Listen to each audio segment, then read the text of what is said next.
Les virus de la dengue, du chikungunya et du Zika sont cousins. Ils sont véhiculés par les mêmes moustiques Aedes, Aedes aegypti et le moustique tigre, Aedes albopictus. Aedes aegypti est présent principalement en région tropicale, alors qu'Aedes albopictus est implanté en zone tropicale et tempérée, envahissant de plus en plus les Amériques et l'Europe. Les trois maladies peuvent présenter des symptômes très proches, fièvre, maux de tête, courbatures comme dans un état grippal. Le chikungunya déclenche plutôt de fortes douleurs articulaires souvent invalidantes, mais qui disparaissent généralement au bout de quelques jours ou semaines. Moins répandu et jusqu'ici moins étudié, le Zika passe souvent inaperçu.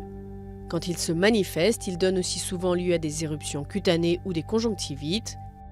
Parfois mortel, il peut aussi avoir de graves conséquences. Les scientifiques établissent un lien avec un trouble neurologique grave, le syndrome de Guillain-Barré, ainsi qu'avec des cas de microcéphalie sur des fœtus quand il touche la femme enceinte.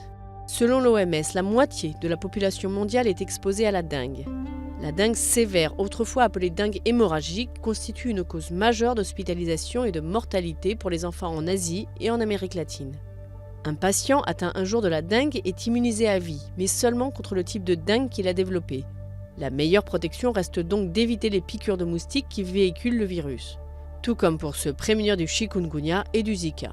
Dans les zones à risque, il est également conseillé de vider, nettoyer ou couvrir des contenants susceptibles de retenir l'eau, nids à moustiques.